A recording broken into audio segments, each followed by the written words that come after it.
Hey y'all, welcome back to the Perfect Tea Academy. So in this video, I'm going to be showing you all how to prepare your cutouts for printouts on a game sheet using Canva. So first thing that you want to do after you have your design completed, you do want to save it as a PNG. And then you could just choose the current page. Also, y'all, I am doing or recording this on my iPad, so it might be, I think it's the same as a computer, but if not, I do apologize in advance. So you do want to make sure that you have access to my cutouts that I use. You can use other cutouts, but I just recommend that you use mine. If you want these, you can get it from the link in the bio. So you want to upload your picture, and then you want to add it to the center of your design. You can double click to resize it. I recommend that you do that just to make it enlarged.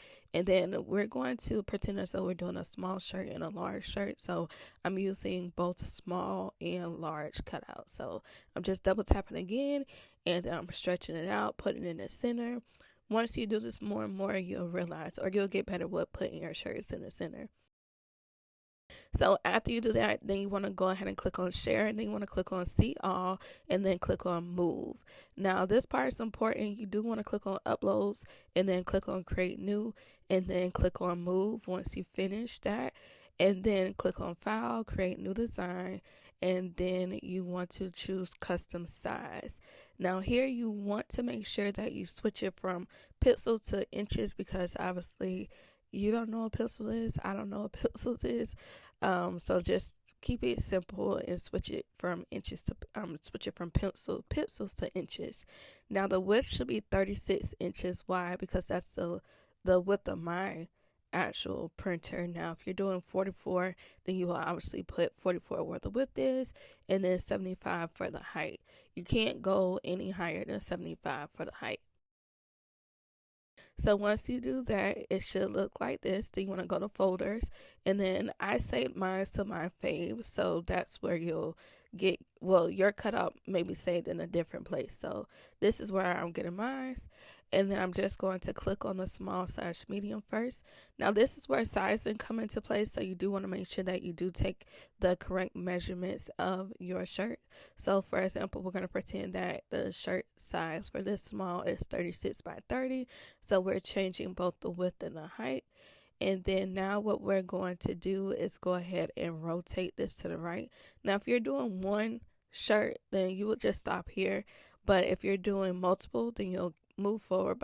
Okay, so you'll turn it 90 degrees to the right. And then now we're going to add in our second shirt. So I'm going to go back to my uploads and then go to my folders. Now, if you try to upload your large shirt, for example, where you uploaded your small/medium, it's going to delete the other layers. So you do want to make sure that you click on add page, so you can get a blank page added, and then you can take the cutout and slide it up or drag it up. And then you want to go ahead and click on position to resize this shirt. Again, this is where sizing matters. So we're gonna pretend again like we're doing a large, extra large, which is going to be 39. And yeah, I'm just coming up with these numbers off the top of my head. So 39 by 31, and then click enter on your keyboard, and then rotate this one -90 degrees, so the opposite way. And then we're going to add it here. And then one thing that I do recommend is that you always label your shirts, because there are several instances where you can be doing where you can be cutting out the shirt, like physically cutting out the shirts, and then you mess around and forget which size is which. So I do recommend that you do make sure that you label it. So now we're going to pretend that we're doing 2 large shirts, and as you can see, 2 large shirts can fit on one gang sheet. So after this, once you finish, you can just go ahead and share this. Either you want to share the link, or you can download it as a PNG, and then share it to whomever, whether I'm doing your printouts or you're going through someone else. This is what you'll do. So I hope that you all enjoyed this video, and I will talk to y'all later.